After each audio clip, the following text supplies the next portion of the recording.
है दोस्तों, आज हम बात करेंगे खांसी के बारे में। खांसी कितने प्रकार की होती है, गीली खांसी में कौन सा सिरप दें और सूखी खांसी में कौन सा सिरप दें। सभी लोग इसी में कन्फ्यूज रहते हैं, तो इस कन्फ्यूजन को दूर करने के लिए आज मैं ये वीडियो लाया हूँ। तो प्लीज़ वीडियो में इसी तरह से बने रहें। और हाँ, फॉर्मूला के बारे में भी हम बात करेंगे, फॉर्मूला कैसे काम करता है, यानी मोड ऑफ मैकेनिज्म कैसे काम करता है।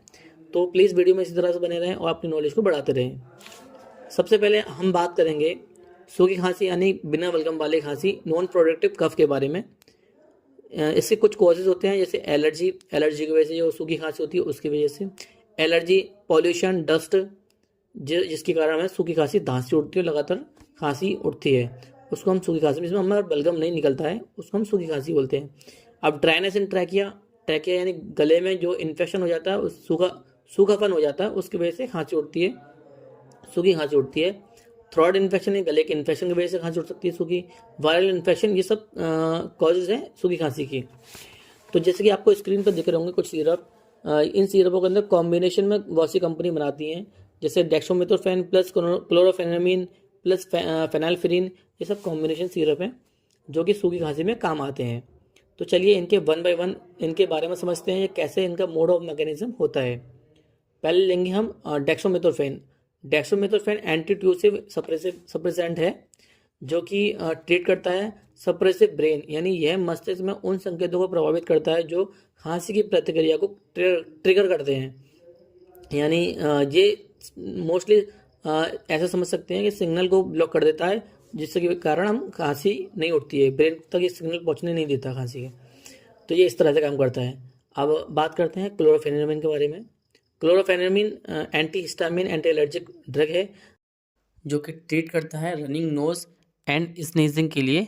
सिंपल लैंग्वेज में समझे तो नोज का बहना, छींके आना, जिसकी वजह से आंखों में पानी आ जाता है, उसमें भी ये काम करता है।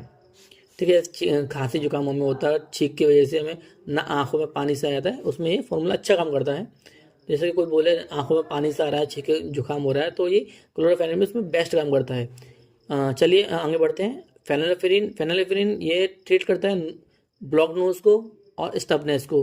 यानी ये काम कैसे करता है, इसका बेसिकली इसका उपयोग होता है एलर्जी, सर्दी, साइनस की सूजन, यानी एलर्जी और सर्दी, साइनस की सूजन के लिए किया जाता है इसका उपयोग। ये सब तो फॉर्मूला के मोड ऑफ मैकेनिज्म आपको पता चल गया। ड्राई कफ में कौन सी सिरप देना है, ये आपको स्क्रीन पर दिख रहा है, ये फॉर्मूला दिख रहे हैं, डेक्सोमेथासोन प्लस क्लोरोफेनामिन और फेनाल्फिरिन, ये सब फॉर्मूला कॉम्बिनेशन दिख रहे हैं आपको। ये सब ड्राई कफ में दिया जाता है। ठीक है, तो अब बैड कफ के बारे में बात करते हैं। बैड कफ के क्या कारण होते हैं। तो बैड कफ के कारण क्या होते हैं, जैसे कि cold, flu, viral infection, bacterial infection.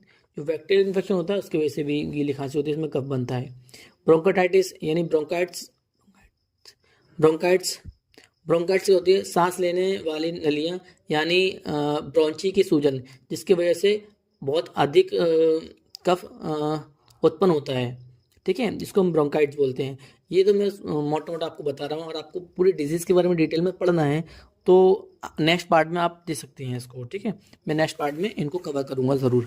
आप चलिए आगे बढ़ते हैं। निमोनिया फेफड़ों का एक संक्रमण है, यह बैक्टीरिया या इन्फेक्शन के कारण होता है।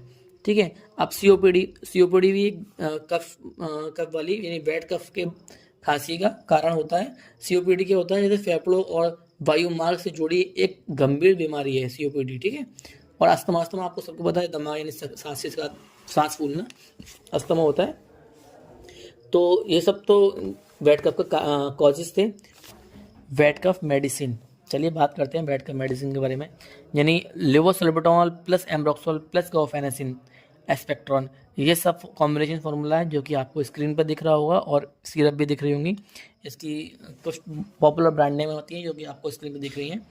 तो चलिए इसके मोड ऑफ मैकेनिज्म के बारे में बात करते हैं, लेवोसल्बुटामॉल कैसे काम करता है। Levosalbutamol open airway of the lungs, तो लंग्स के जो छिद्र होते हैं, यानी बेसिक समझाऊँ तो फेफड़ों तक पहुंचने वाली वायु मार्ग को आराम पहुंचाकर और उन्हें खोलकर सांस लेने में आसान बनाता है। एम्ब्रोक्सोल कैसे काम करता है, ये make mucus less thick and sticky, यानी म्यूकस को पतला बना देता है और उसको निकालता है। ये एम्ब्रोक्सोल इस तरह से काम करता है। इसी तरह से ब्रोमैक्सिन काम करता है, सोडियम सिट्रेट, ये इसी तरह से काम करते हैं सब। और गोफेनेसिन क्लीन म्यूकस फ्रॉम एयरवे, यानी जो छिद्र होते हैं वहाँ से म्यूकस को हटा देता है। यानी ये भी इसी तरह से काम करता है जैसे मैंने एम्ब्रोक्सोल के बारे में बताया, यानी म्यूकस को थिक कर देता है और छिद्र से यानी एयरवे से हटा देता है। तो ये गोफेनासिन का भी यही काम करता है। बेसिकली समझाऊँ तो खांसी और छाती की जकड़न को ख़त्म करता है क्या, गोफेनासिन। ओके, तो ये आई होप आपको वीडियो पसंद आई हो। ये सब वेट कफ के बारे में था और ड्राई कफ के बारे में आपको फर्स्ट स्टार्टिंग में आपको समझा दिया है। जैसे स्क्रीन पर आपको दिख रहा है वेट कफ के सिरप इधर है और ड्राई कफ के सिरप इधर है। तो फॉर्मूलाज आपको याद करने हैं और कैसे काम करते हैं, मोड ऑफ मैकेनिज्म आपको समझा दिया, जिससे कि आपको दिमाग में रहे, जो आपको इतना मेहनत करने की ज़रूरत नहीं है। इस तरह से आप समझ लोगे तो आपको समझ में आएगा ये किस तरह से काम करता है। आपको वीडियो पसंद आई हो तो वीडियो को लाइक करें एंड चैनल को सब्सक्राइब करें। ये वीडियो सिर्फ और सिर्फ मेडिकल स्टूडेंट के लिए है, जिससे कि उनकी नॉलेज गेन हो सके। प्लीज़ इस वीडियो को देखने के बाद कोई भी खुद से ट्रीटमेंट ना ले।